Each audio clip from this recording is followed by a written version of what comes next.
Welcome to the Zachrilege Cast podcast, YouTube video interview program that features me talking to some of the best and brightest in the atheist slash secular slash awesome community. This is episode number 68. We are recording live on September 1st, 2016. Thanks to Joe, Kate, Adam, and Sharon from the Unbuckling the Bible Belt show, as they were my guests 2 weeks ago. Sorry about the lack of show last week. As penance, I'll drink a beer during the show. Gosh, penance, I love it. Now, I have a soft spot for solo podcasters and beer drinkers, so when I heard about the Skeptic's Brewpub, well, I was in. Host Brother Brewer invited me on his show, and we'll see if that invite holds up when we're through tonight. And he's done a combination of solo shows and interviews that I think you'll enjoy. My only complaint so far is that you need more beer in your beer show. Hello, Brother Brewer, and welcome on. Hey, thanks for having me on, man.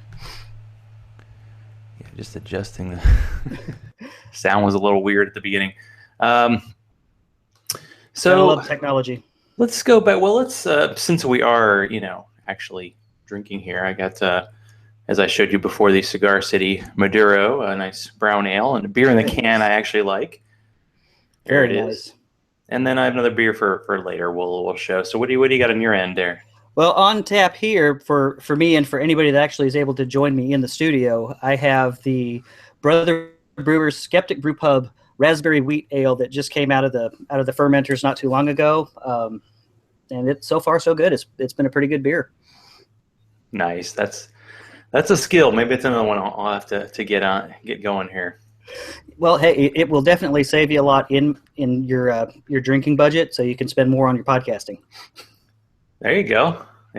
Or I could just drink twice as much. I don't know how that works exactly.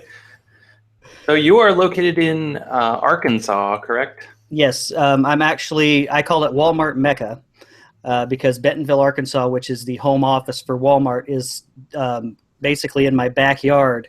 And Walmart has this really strange requirement that any vendors that work through Walmart have to have an office within driving distance of their home office.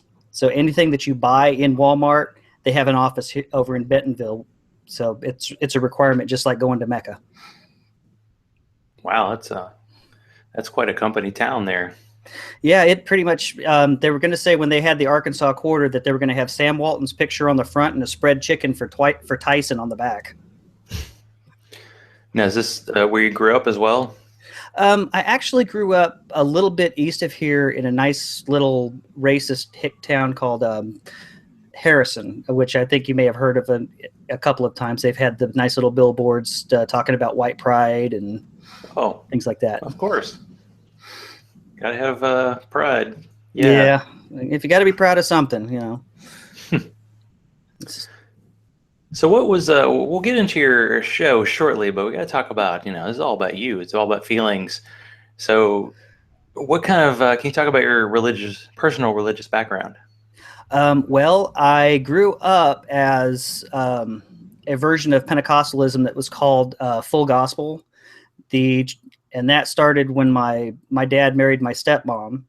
She started taking us to this little church where her uncle was the pastor. And somehow everybody in the church was related in some way, shape, or form. It was about 20 people, one-room church. From there, in school, I started learning about things like Joseph Campbell and the Power of Myth with Bill Moyers came out about the time that I hit junior high. And so learning about that and and starting to ask questions like, well, if you had Adam and Eve, Cain kills Abel, Cain goes off, gets married, and founds a city. How in the hell had he found a city? The math didn't add up. So I pretty much pitched that.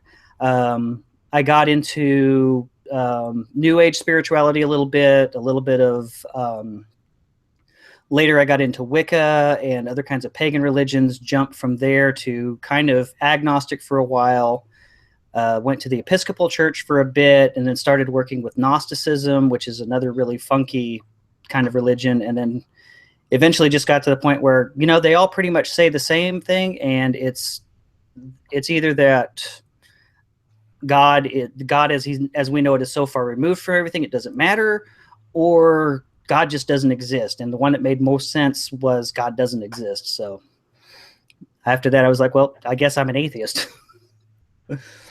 Yeah, I've been reading some Bart Ehrman recently, and the one that I'm reading now is The Lost Christianity. He's kind of talking about the different sects that kind of came up and didn't make the cut. And I really kind of I think it's Messianites or something. They're the ones who basically said the Jewish God is a separate God, and we don't really believe in that. And the Christian God is a separate God, which kind of makes sense, but Yeah, somehow you make it work. yeah, the Marcionites. Marcionites, yeah, Yeah, something. they were, Masonites, yeah. and believe it or not, they are the reason that that the Christianity has an actual canon or a Bible as we know it today, because they actually built the first canon. Um, Marcion decided he was going to chuck all of the Old Testament, take a pared down copy of probably Luke, a few of Paul's letters, and those were the official text for his version of Christianity. And so to counter that, Christians came out with, well, we're going to throw in the Old Testament. We're going to add in Mark, Matthew, full Luke, Acts, and all of these other letters to kind of compete with him. So this is our scripture. I'm a Bible nerd too. Well, I found that the history of these of any religion, and even the ones that are more modern, you actually can see how they make the sausage.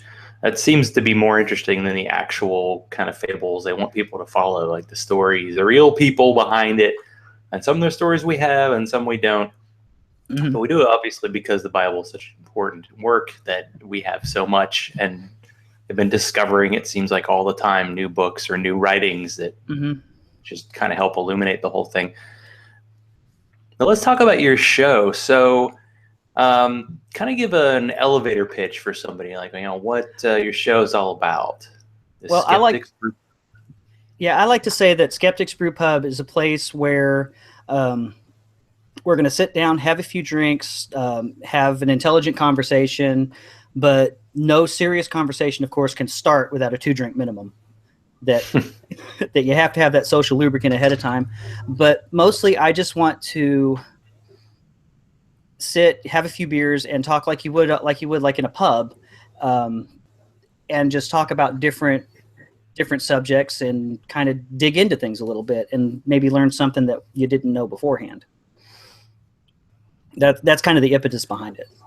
Okay, so you're like answering. I'm trying to work on kind of a podcast checklist for people who I interview who do podcasts. Although usually the first question answers all the rest, because usually the questions are like, okay, do you have single or multiple hosts? Look at you, solo practitioner. Very nice, very nice. Mm-hmm.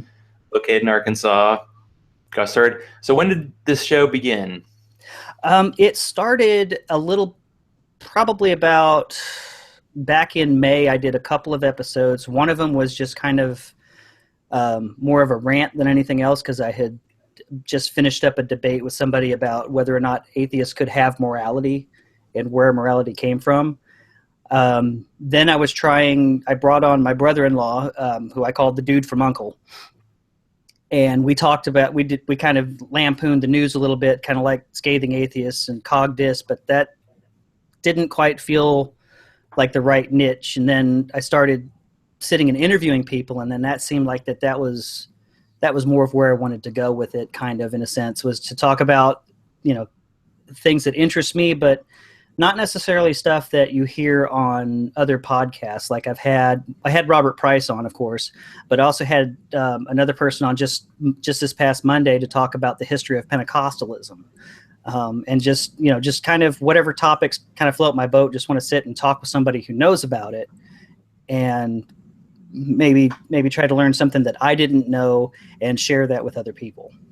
It's kind of, since I'm ADD, the show kind of goes the same route. Well, if you do get on any podcast from the beginning, there are going to be some changes, unless you got the super pros who know what they're doing and they already have their format set.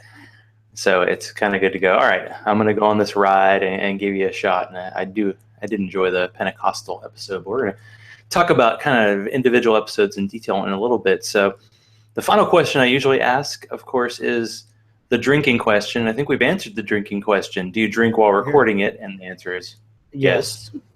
And is it recommended to drink while listening, unless you're operating a motor vehicle, which may be void in Arkansas, but in other places, not a good idea.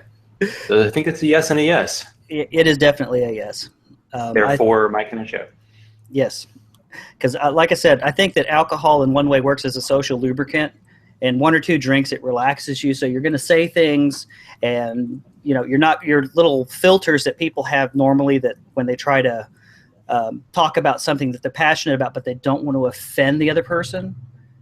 That alcohol kind of removes those filters, so you can dig down a little bit deeper into it. And I kind of like that aspect of it. Yeah, it's true. I've done not very many episodes where there wasn't drinking involved, but yeah, I think if you're listening to the show, the Farath, they're the ones who actually drank more than I did during an episode, which doesn't happen very often. Well, I usually it's not recommended, but it's it's a challenge. Yeah, I've discovered that if I go through more than 3 beers in an episode, it kind of loses its effectiveness. Hey, we all have to have limits. Yeah, well, I've been training for the Beer Olympics, so You haven't done the beer mile. Have you heard of that? I haven't heard of that. No, what is that? So it's a 1 mile run, but you have to chug a beer before each lap. So you basically chug a beer. The thing is that people usually chug like a Bud Light or something, Oh, please. A non-beer. That's water. But, last night I was doing a show and I was drinking a local watermelon goza, and that's really light, but it tastes good. It doesn't taste like but that's the difference. You see, it was light, 4%, and it's still good. That's the thing. It's light. No excuse to drink bad beer, right? But it's good. If you're drinking Bud Light or something like that, that's not necessarily good light beer. That's just like water with maybe a little bit of hop tea thrown in. Little hop tea, yeah. Now, did Budweiser, they're the ones that they buy, I think it was Goose Island, some major, and it's weird that they do the commercials where they make fun of micro breweries, and then now Goose Island's doing these big ads about how they're, they do the specialties beers, but it's like we're trying to be both things, and and good luck to them. Yeah, they're trying, but what they do is they're going out and they're buying a lot of the small craft beers. Because right now craft beer is what's in, and they're losing. It's not a significant part of beer sales, but it's a significant part of their beer sales. So they're trying to nudge their way into the craft beer market because it's been 15 years now, and it's still going strong. So it's going very, very strong. Yeah, there's one brewery in town, and they're about to have their 23rd anniversary. And I remember when I first came there, when I first moved to Atlanta, their brewery tour was, here's where we brew over here, and you basically drank until they kicked you out, and they didn't charge you. And now we have specific amounts of beer you're allowed to drink.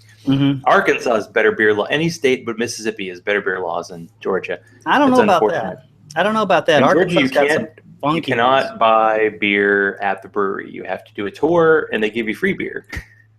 Okay, well that's... Now, sometimes they fudge the amount of beer they give you, but it's still a set amount. Well, we've got here, one of the things is they're not allowed to give away free samples. So with the breweries here, it's if you pay to do the tour, that covers your beer. But if you go to a restaurant like Olive Garden, where they're going to give you the samples of the wine, and it's normally free anywhere else in the world, but here in Arkansas, they have to charge you a quarter and donate that quarter to charity just so that they can be legal. And we can't buy beer. We can buy beer in a grocery store, but not hard liquor. You have to go to an actual liquor store for hard liquor, which is another weird thing. I feel like I could probably do a show about beer laws in each state, because it is different every place I've been. Like in Tennessee, I think you couldn't buy wine in a grocery store, but now you can, but there are restrictions. And in Georgia, you can buy beer on Sunday, but they had to make it a local referendum because the state representatives are like, oh, I can't vote in beer on Dig I'll lose votes. And but it is all different. Yeah, well, if you can go ahead. We'll dig into the beer talk. So how is the Arkansas beer scene there? Like, you got some good microbreweries going on there other than your own? We've got some good ones here. Actually, there's a place here called Ozark Beer that was voted one of the best IPAs in the U.S. They're highly recommended. They're here in Rogers, where I live. We also have, well, since Benton County went wet, we've had just a lot of breweries pop up. We've got Ozark Beer that I just talked about, the Bentonville Brewing Company, which sponsors the home brewing club that I'm a part of. We've got Apple Blossom. There's Core Brewing. There's just a whole lot of craft beer here in this area. And also down in the Little Rock area, which is a little bit bigger spot. And here towards the end of the month is going to be what they call Little Rocktoberfest, which is where they get together all the breweries that sell in Arkansas are going to have samples out for people to see. And there's a home brew competition that goes on at the same time. And you just get to go through and sample all the beer you can stomach. And so we've got a pretty decent brewing thing here. I'd say we probably have at least 8 different local breweries within a stone's throw of where I'm at. Yeah, that's what I just love about this time is in Atlanta, even in Georgia, yeah, the laws are weird, but there are like 10 or 12 new breweries opening this year within kind of city limits, and there's so many to get. And like you mentioned about, I think InBev, if that's the Budweiser company, they actually bought half of Terrapin, which is in Athens. It's an hour from here. It's in the University of Georgia town, and that one's pretty well known. And they were kind of partially purchased by a big company, but hey, their beer's still coming in, and the quality seems to be pretty consistent. So, do you have some favorite styles? Like, was there a beer that kind of brought you into liking craft beer and not just beer to drink beer? I have to say that as far as my introductory beer to craft beer was Fat Tire by New Belgium Brewing Company. That was probably about 10 years ago. And then I started just sampling other beers and going through. And then about 2 years ago is when I picked up home brewing. So I started sampling pretty much everything to try to learn what flavors I was looking for if I wanted to brew something. But I'd have to say if I have a favorite, I have to go with my Irish Red. Definitely is one of my favorites. And probably also I like my stouts. You know, my Irish Reds and my stouts are probably my favorites. I really like the dark beers. Now, you like seasonal specific. I had a friend last night who's a big beer guy, but he kind of looked at me aghast because I was drinking stouts in summer. You just, whatever tastes good whenever? Whatever tastes good. I personally think that whatever you like to drink that. But friends, don't let friends drink crappy beer. I mean, that's just... But if it's something that you like to drink, then by all means drink it. It doesn't matter what season it is. I mean, I don't mind drinking a Hefeweizen in January. It's just, it's just one of those things. Yeah, I don't think there are too many beers that, there's certain styles where it's like, is it Stone that does the drink by and they put a date on the bottle? Mm-hmm. But most beers, and of course the heavier stuff you can save. That's something I've been trying to do more is cellar some beers and try them out. We'll see how that goes in the future. Yeah, well, one thing you want to watch out with your hoppier beers is that over time the hops start to lose their potency. And so if you've got an IPA that you really like, it's not going to taste the same. It's going to be less bitter if you open it up a year from now as it would now. So that's something else you got to watch for. So if I age IPAs, I might like them better. I didn't like the bitterness. And that seems to be a leading thing in most beers. And IPAs are so popular, but I have a friend who had a bunch of people come in and they had all the really hard to get, like the Pliny the Elder, a Heady Topper, a Pseudo Sue, the beer names about 3 people in the world know what I'm talking about here. Mm-hmm. And I was just like, Now I know they're good versions, but I just didn't get that excited. So I'm in the brown ale, if this is what a beer looks like, then I'm, all for it. Yeah. Well, they've actually now they've come out with, what was it? The black IPAs. I don't know if you've seen those, but they're dark beers that are hopped to within an inch of their lives. But yeah, for me, it's the beer's got to have a good balance. It can't be just hops or just malt. There's got to be kind of an in-between kind of thing. I want both of those sides to work together. Yeah, I had Lagunitas. I can't pronounce that name to save my life. They had a brown sugar, which was just so sweet that hit you a bit too hard. Although if I really want a hoppy beer, or just get like Sierra Nevadas like Torpedo, and that just punches you in the face with bitterness. If you're gonna bitter, just go all the way. But I don't know, brown ales. I don't know. See, you into this is. I mean, we're only in September, but it seems like pumpkin beers are at their peak. Yeah. Are you into the pumpkin / kind of Oktoberfest styles? Oktoberfest styles, yes. It's just I don't have the patience to wait that long for a lager, because they take a lot longer to brew than ales do. And most of your Oktoberfest and your Marzens, traditionally they're brewed in March, because Marzen is German for March, and then they're ready to go in September when the Oktoberfest things start happening. And I just can't wait that long for a beer. It doesn't seem right to me. That's a good point. And I'm a big fan of the corked beers. I like a Corson Donk, the double. That was one of the first ones that I discovered, and it's just fun to have a beer. I once took the cage off a beer, and I was going to open it on a show, and it just popped on its own. I'm like, oh, that's why the cage is there. We go. So you learn, you live, you learn. Mm-hmm. Yep. Now I haven't had a chance to try the barley wines yet. That's the only beer that I haven't quite gotten to working with yet. And those are beers that you're going to have an alcohol content of like 10, 15%, right up there in the wine area.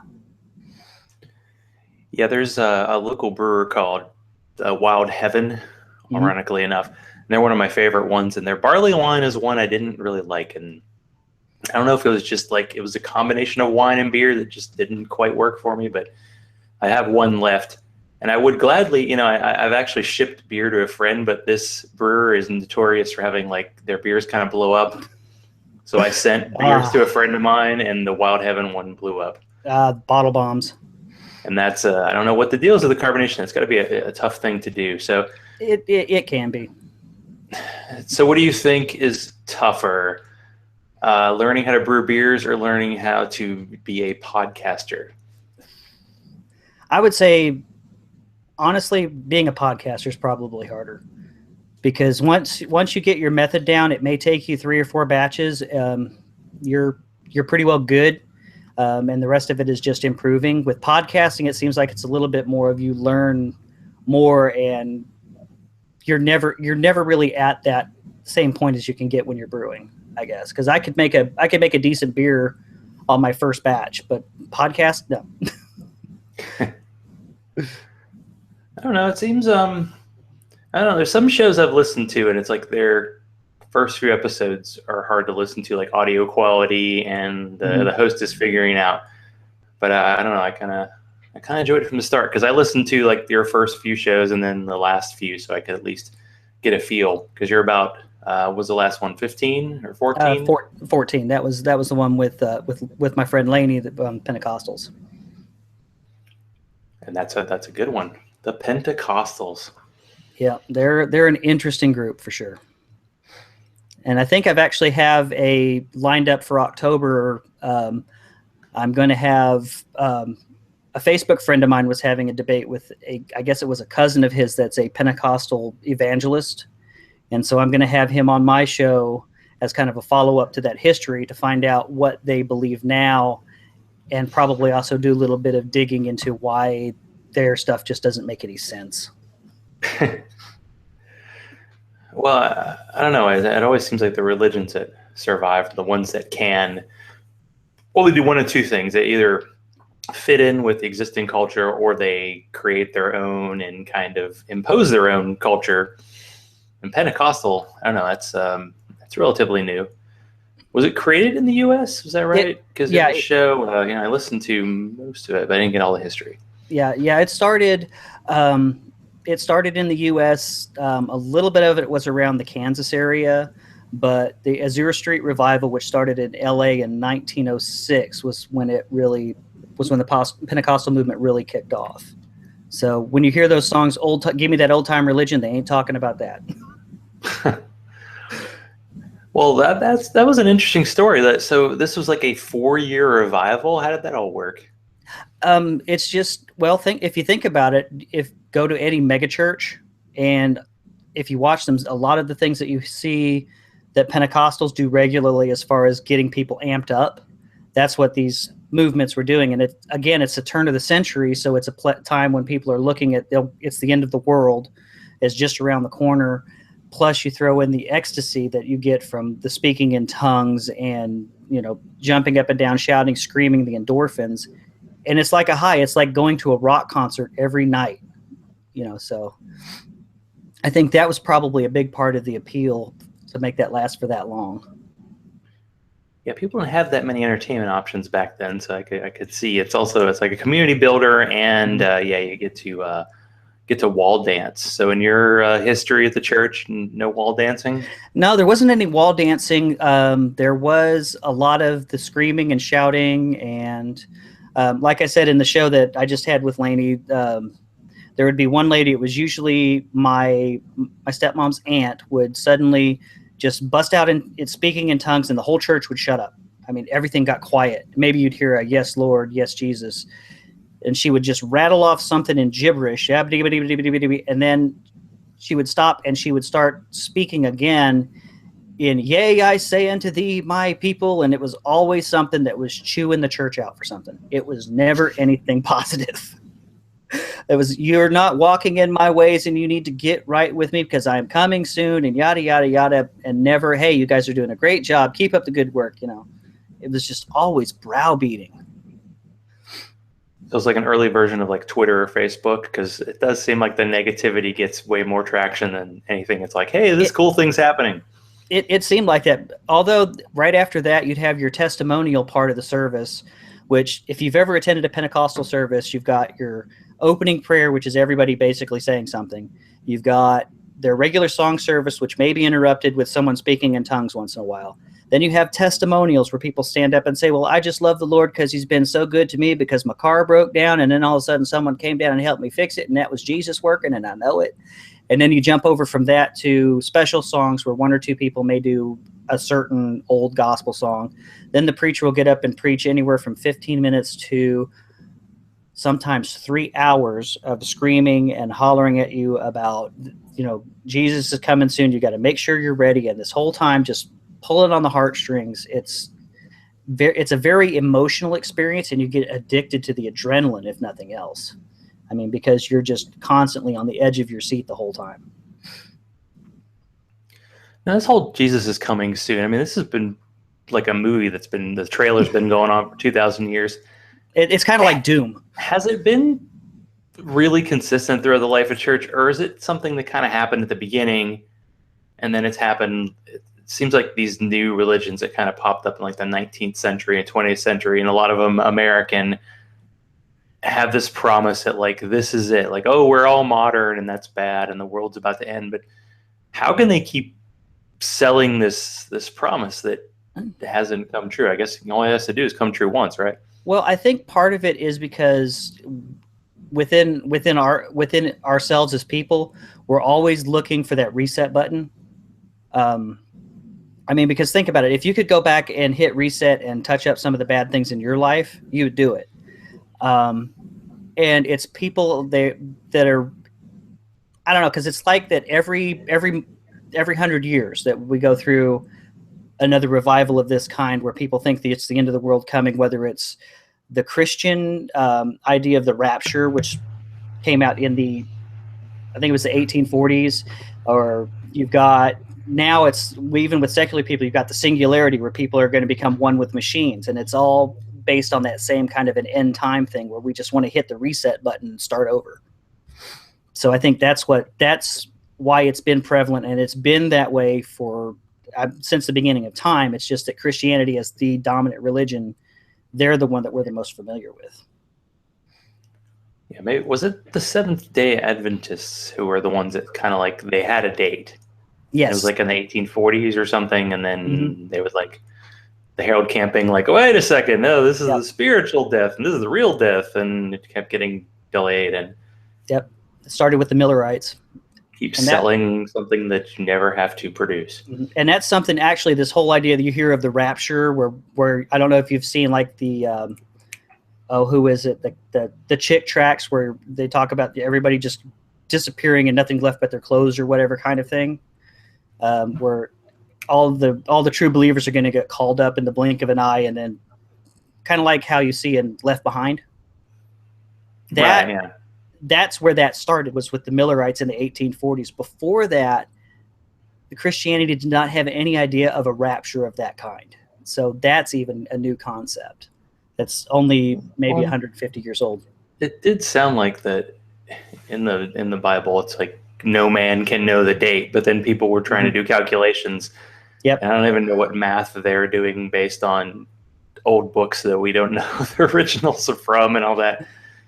Counting the syllables of languages that people don't speak anymore. It's something else. Well, let's talk about some of the different episodes you did. Okay. I recall you saying during the episode where you debated your friend about abortion that it was something you didn't want to do again. What was the experience like to kind of debate that with a friend of yours? And you made it through an hour and a half. It was pretty impressive. Yeah, that one was a tough one. I wouldn't want to do the abortion debate again, because number one, I'm not as familiar with it as he was. The whole idea of seeing abortion as a human rights issue was something that hit me from left field. But just, I really don't like the idea of making assertions or talking about something that I can't personally experience, and I will never have any idea of what goes into it.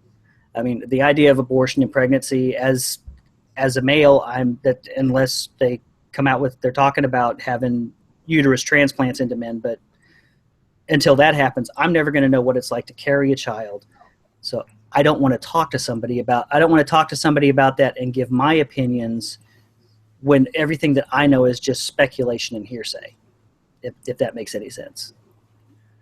Yeah, the human rights angle was interesting, but just saying that I don't even know what point you determined that it's a person.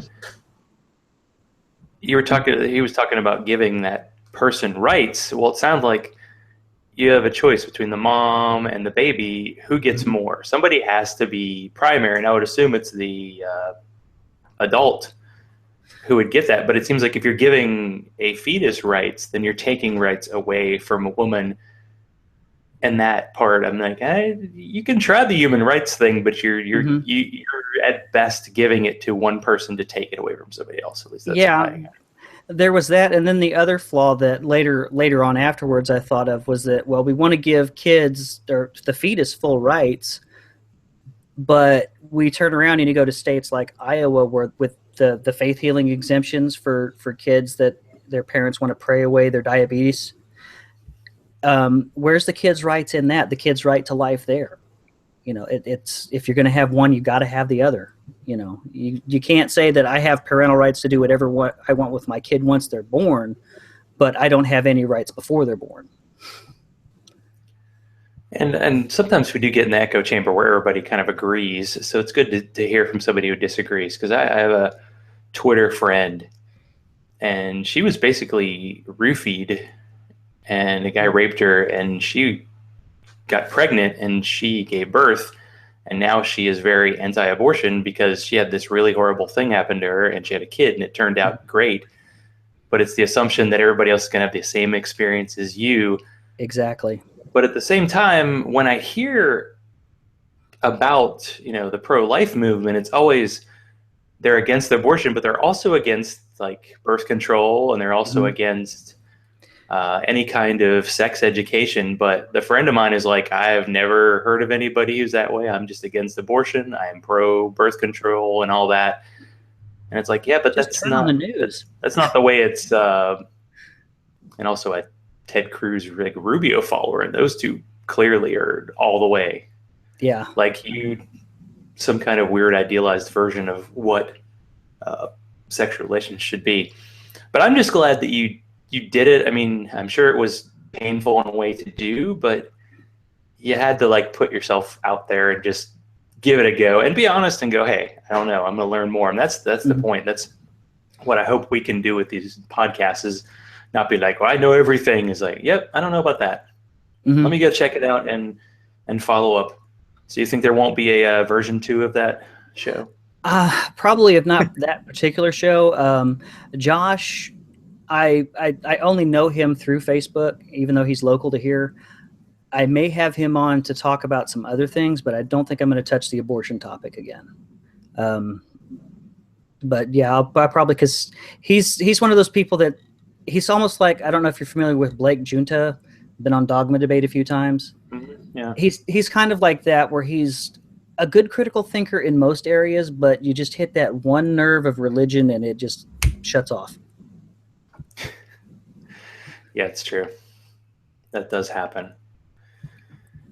And you had a personal experience with Camp Quest. What was it like getting? You got like the local director and the national director. Is that right? Yeah. Of Camp Quest. It was kind of cool because I've heard about Camp Quest. Camp Quest. I'm a big. But the fact that there's one in Oklahoma, which is kind of close to you, is kind of cool. So what was that like, getting that together and being able to talk about that experience you had? Well, that was nice. I had met Cindy a couple of times. I'd met her at Skepticon last November and talked to her a little bit. And she gave me some ideas to get my son to go, because he's big into biology. And he just turned 9, he just turned 9 this year. And then I met her again at Logicon. And then when Eli went to camp, and some things happened at camp, and we wound up talking about some other things, and I asked them, well, would you like to come on the show and just plug Camp Quest and talk about it? And they agreed to. And so that's pretty much how I've gotten most of my guests, is I look through my Facebook feeds, find somebody interesting, and I'll message them and say, hey, I'm interested in such and such a thing. Do you want to come on and maybe talk about this some more? And that's how I got Dr. Price on, and Laney, and pretty much most of the guests that I've had is just finding people in basically my friends list and saying, hey, do you want to come on and talk about whatever subject interests you? But you did the show after your son had gone to Camp Quest? Yeah, we did. And I did a show with him also when he just came back from Camp Quest too, that he was on, that he and I talked about it a little bit. I've had the kids on a couple of times to test the equipment and talk about what they like. So just as kind of practice. But What's yeah. Is it, do you have like a mixed marriage? Your wife like a believer, or? Yes. If you don't want to bring it up, it's cool. Yeah, she is a believer. She's not a fundamentalist. I would say, if anything, she's more of closer to a deist than anything else. She believes in God, but not necessarily that one way is the particular right way. And outside of that, it's not something we've really talked about since I deconverted a year ago.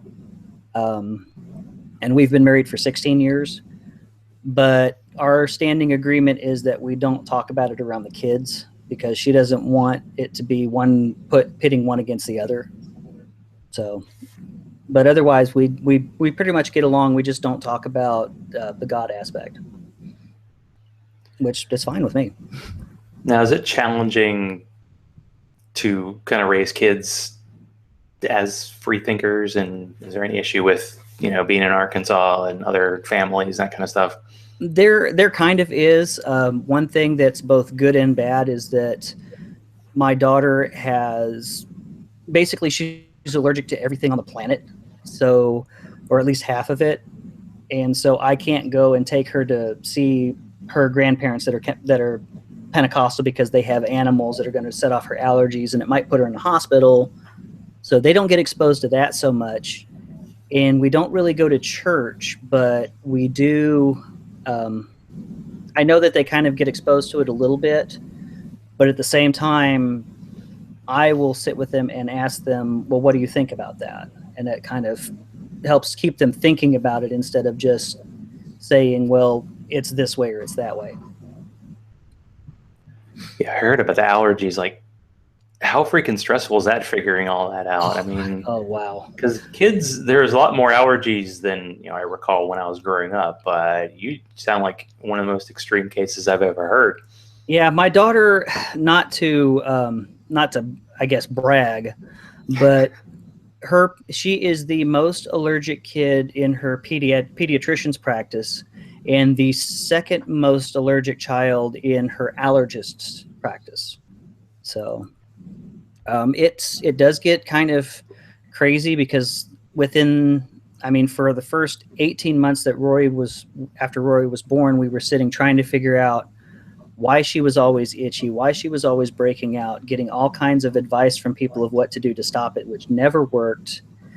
And then after that, finding out her entire laundry list of stuff that she's allergic to, it's like, well, we're going to send her to school now, but what if somebody has a peanut butter sandwich and then, touches the desk, and was that going to mess her up? Or, having to make her own food for lunch because she can't have basically what most kids have for lunch. It does get stressful. I will admit that, but I wouldn't trade her for anything. She's just the sweetest thing. We just have to adjust. Now, the key question is, when she gets old enough, will she be allowed to drink beer? Probably not. Oh no, more for Dad. Yeah, well, wheat is one of her allergies, actually. In fact, it's like if I go through, she's allergic to wheat, soy, peanuts, tree nuts, beef, pork, milk products, shellfish, oats. I think that covers the food allergies. And then there's also environmental allergies like dogs, cats, ragweed, Bermuda grass, cedar, oak, just cascade. So, yeah, that's a lot there. Yeah, she's pretty allergic. Well, somebody who's a bit of a Bible geek, what was it like for you to get to talk to Dr. Robert Price, who... Oh, my God. I've listened to, I think it was the Bible Geek. He had a couple podcasts, Mm-hmm. and it was almost too obscure for me, just as someone who's kind of getting into it. But pretty much anything you brought up regarding the history of the Bible, he could probably talk for 2 hours. So what was that experience like? That was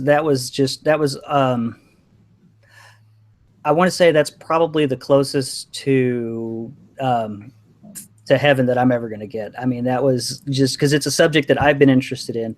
I have listened to the Bible Geek probably for 4 years religiously. No pun intended, just listening to his stuff. And I studied it on my own. So I already had a good background in the things that he was talking about. And then he brings up things that I didn't know. And so he was like one of my major influences in becoming an atheist. So it was like just amazing for me. I was geeking out the whole time. And I finished it and I was like with this huge smile on my face. I don't think I hardly touched a beer that entire episode because I was just so focused on talking to him. It was pretty cool. Are you looking forward to his upcoming debate with Bart Ehrman about the historicity of Jesus?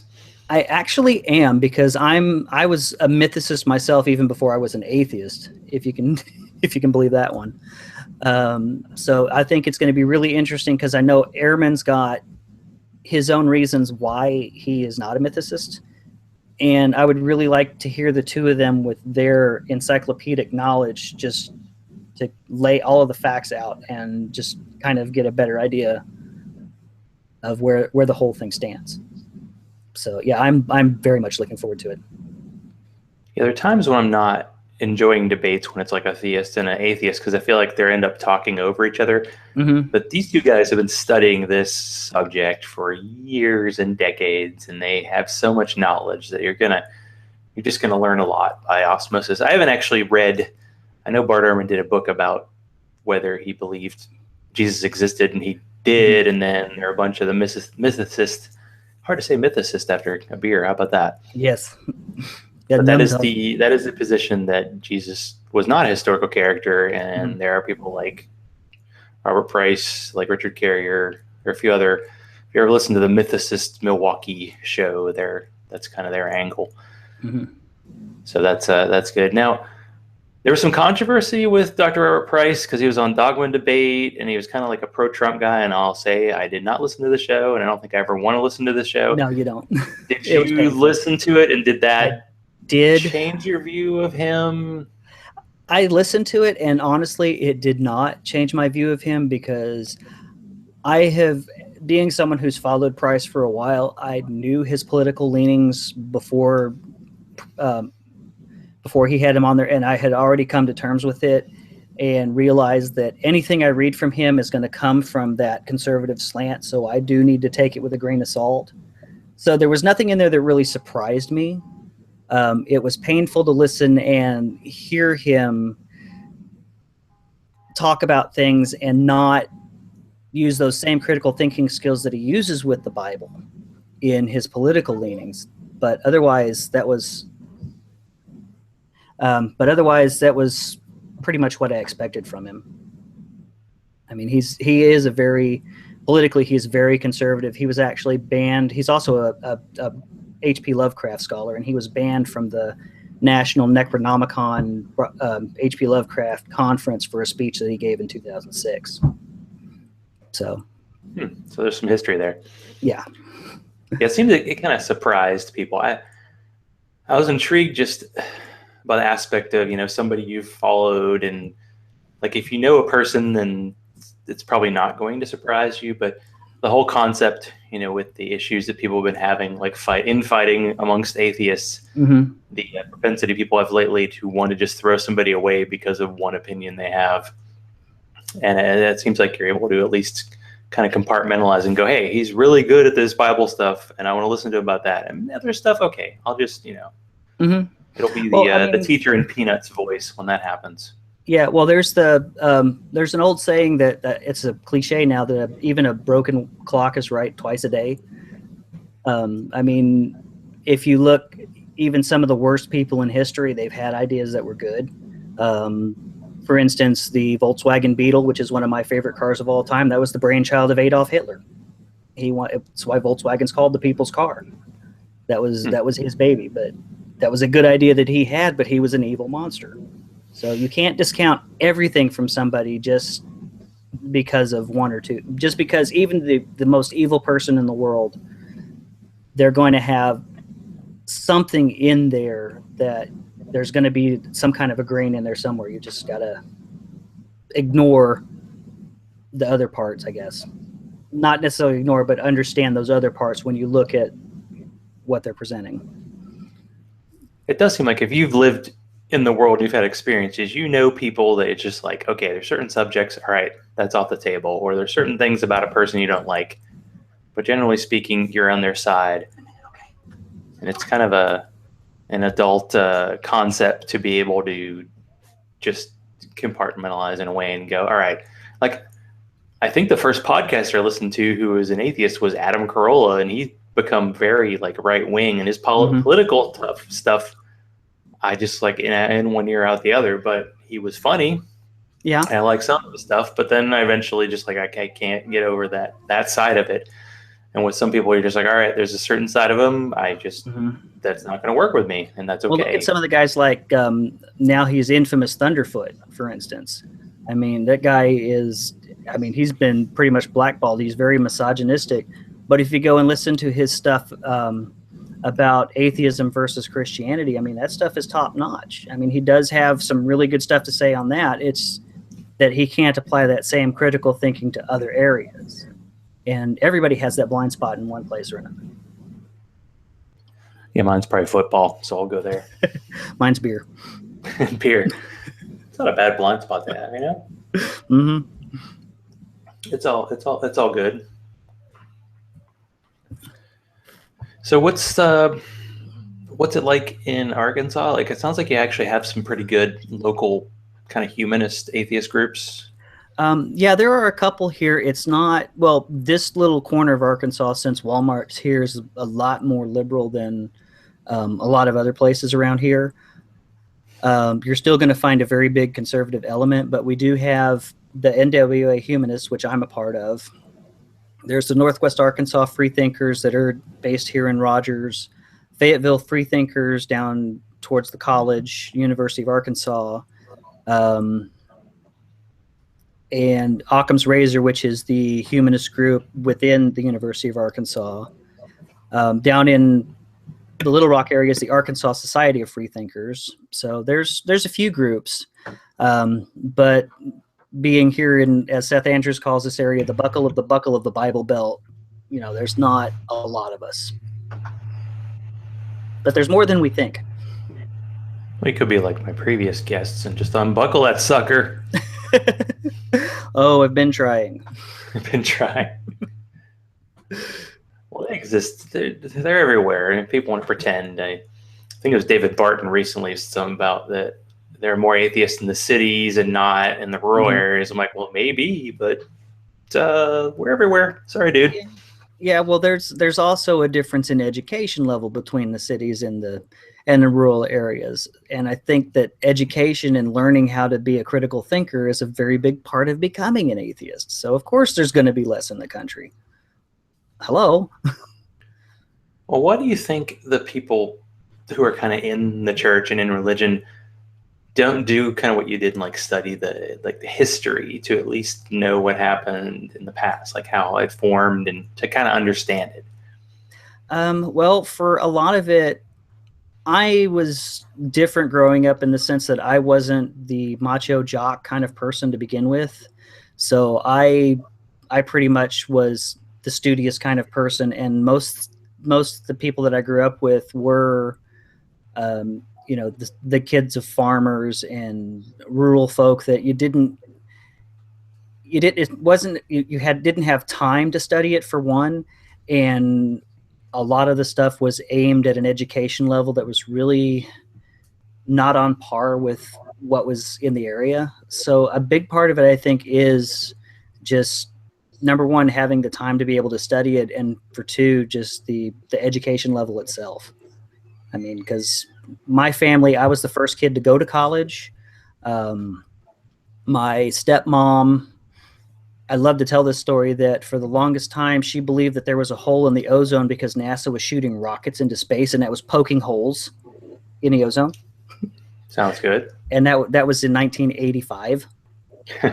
So, that's the kind of things that when you're in a rural area that you grew up with. So there's a lot of superstition and a lot of things that they cling to because, number one, it's how they're taught. But second, there's not a lot of education that goes behind it. There's not a lot of learning to think for yourself. You don't really have the leisure to do that.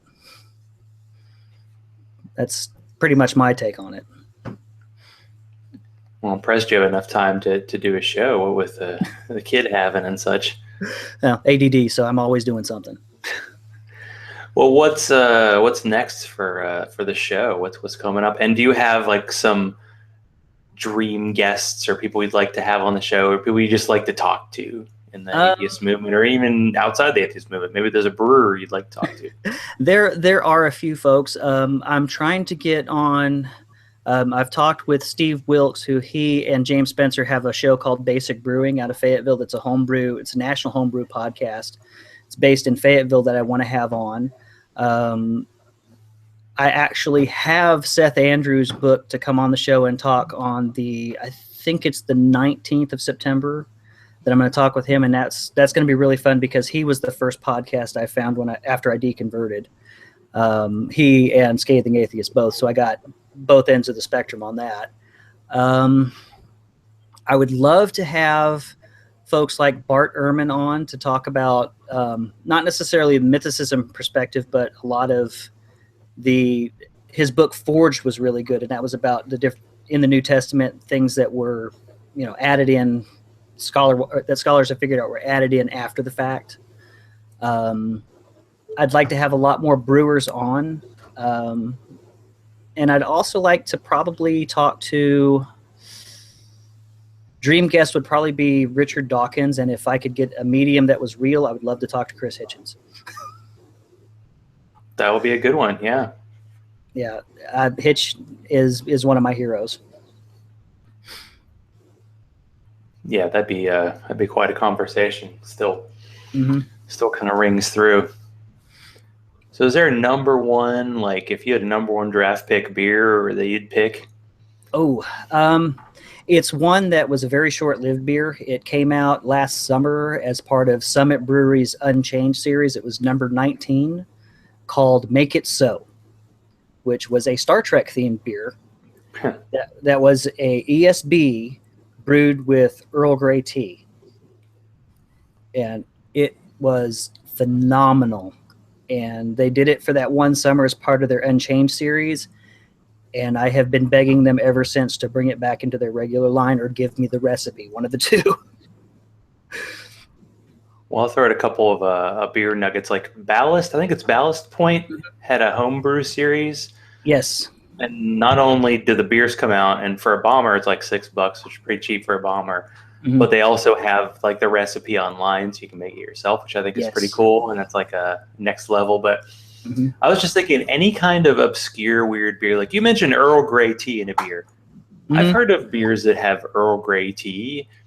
I got Westbrook, which is in South Carolina. They had a key lime pie goza, and it's really good, and it tastes just like key lime pie. And there's a beer out of Unknown Brewing, which is in North Carolina, and it's a key lime pie goza that's aged in rum barrels. And I'm like, I must have this. Yes. It's like whatever beer you find. That's why, people get crazy about whales and specific types of beers. But it's like, if you have a type of beer you like, there should be like 200 of them around the country you can find. Well, more than likely there great. are now. There probably are now, because right at this point, I think there are, right before Prohibition, there were just over 4,000 breweries in the U.S. And we have surpassed that number of breweries in the U.S. easily now. There's over 4,500 breweries, I think, active in the U.S. right now making beer. I think it was something like 900 new breweries in the past year, which is a great time. You think, oh, the bubble's going to burst. Like the podcast bubble's going to burst. Everybody in the country has 2 podcasts now. Yep. But it's not going to happen. It's just going to keep growing, and it's great for that. Now, how hard is it for you as a brewer? Like, is there like a type of beer you like, I really like this, can I make it? I would say that for me, lagers are the ones that, for the most part, that are the hard one, because they take a lot longer to do and there's more steps involved. But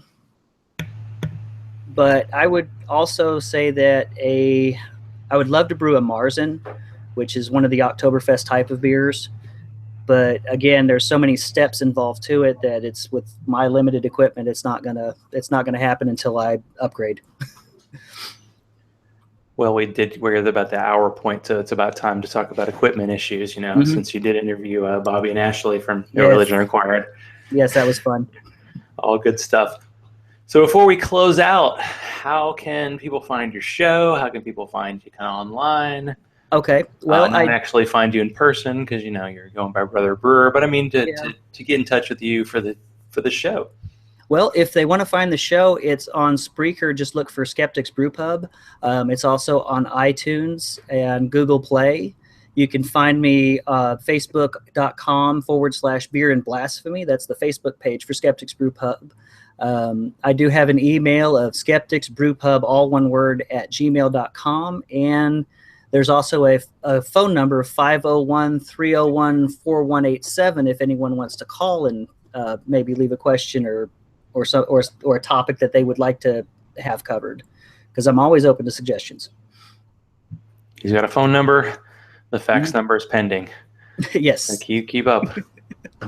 So, and all of the links will be available in the show notes. So if you want to support this show, just go to patreon.com/Zachrilege, ZACHRILEGE. You can follow me on Twitter @Zachrilege, like the Zachrilege Cast page on Facebook, and send all hate mail to zachrilege.cast@gmail.com. Thank you, Brother Brewer, for being on the show tonight. Thank you for having me. You're very welcome. And for people who are listening, stay safe. If you need a chat, I'm available. If you're an atheist and you feel alone, you are not alone. Reach out, let's chat, and get that human connectedness that keeps people coming back every Sunday. Stay skeptical. I love all y'all, and good night.